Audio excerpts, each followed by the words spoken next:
No dia 8 de novembro de 2002, a central de emergência registra uma chamada de um telefone público. A queixa era que um casal estaria brigando em um apartamento. Queixa que seria associada ao real assassino algum tempo depois, após a mesma pessoa tentar assassinar outra vítima. A pessoa ao telefone deu o endereço errado. Vamos conhecer os personagens dessa triste história real. Sheila Davalo nasceu em 11 de maio de 1969, tendo 33 anos na época do ocorrido. Sheila casou-se muito cedo, seguindo sua tradição familiar. O marido era Farid Moussavi. Se formou em bioquímica e durante a graduação, Sheila conheceu Paul Crystal e os dois passam a ter um caso. O marido de Sheila descobriu e acabaram se divorciando. Apesar do caso com Crystal ter sido um escândalo, Sheila e ele continuaram juntos e vieram a se casar em 2000. Sheila consegue um emprego bem remunerado como uma cientista pesquisadora da Purdue Pharma, uma empresa farmacêutica.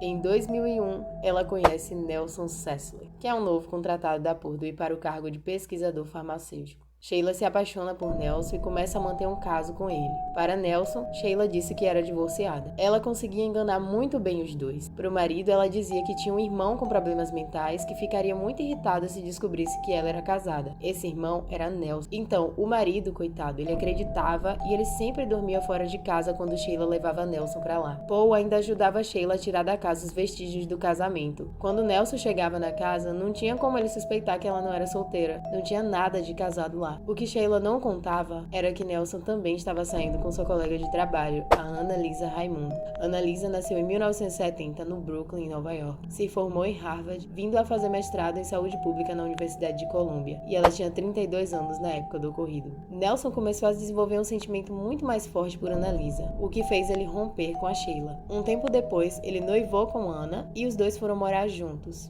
A Sheila foi bem compreensiva e disse que estava tudo bem, o que eles tinham não passava de um caso de verão.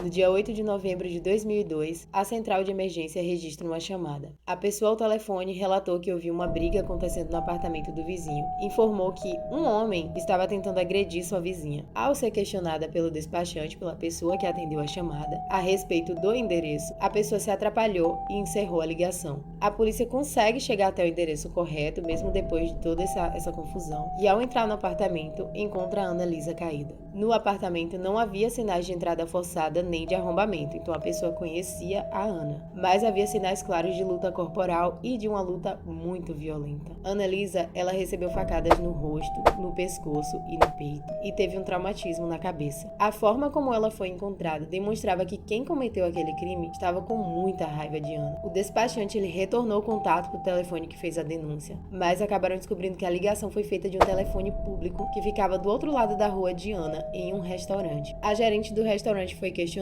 e ela disse que não lembrava de ter visto ninguém ao telefone. A polícia interrogou o Nelson, já que a denúncia falava de um homem que estava tentando invadir o apartamento. Logo ligaram Nelson, que era o namorado da Ana, ao crime. Mas as câmeras da Purdue Pharma registraram ele o dia inteiro trabalhando, então ele foi descartado. A polícia interrogou os vizinhos, mas nenhum tinha voz parecida com a da ligação e o crime permaneceu sem conclusão até aquele momento. É então que no dia 22 de março de 2003, transeuntes que estavam em um hospital chamaram a polícia. Na ocorrência, eles disseram que uma mulher estava atacando o marido com a faca no estacionamento. Curiosamente, essa mulher seria Sheila e o marido era o Paul. Em depoimento, Paul disse que a Sheila propôs que os dois fizessem uma brincadeira entre o casal para apimentar a relação. A brincadeira consistia em amarrar e vender o parceiro e colocar objetos junto ao corpo para que ele adivinhasse o que era. A brincadeira começou com a Sheila sendo amarrada e acertando todos os objetos que o marido encostou no corpo dela. Na vez do Paul ficar amarrado, Paul disse que sentiu uma pressão no peito e ficou confuso. E ainda confuso, ele sentiu a dor novamente. Então Paul ouve Sheila dizer: "Oh meu Deus, acabei machucando você." Ela teria esfaqueado ele no peito 2 vezes. Então ele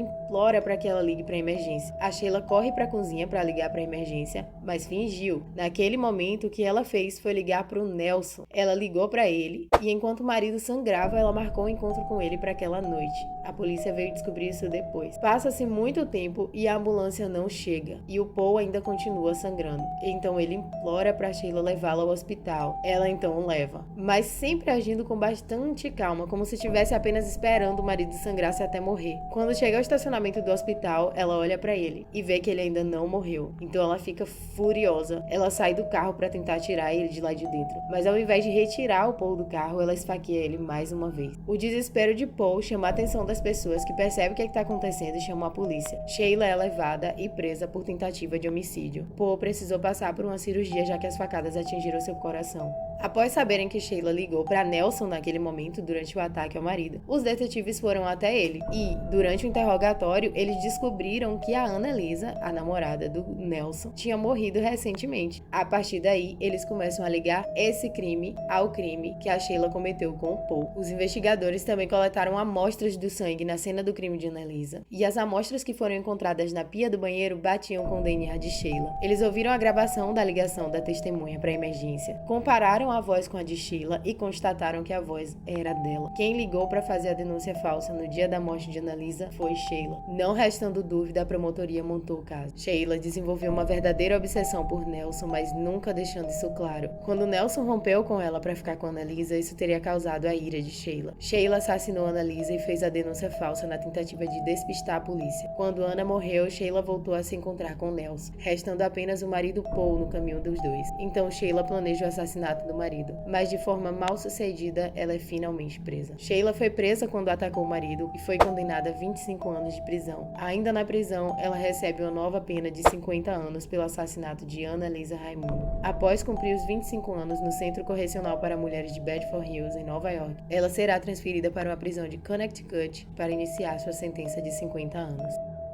Todas as fontes estão na descrição. Não deixe de se inscrever, deixar o seu like e o seu comentário e até a próxima.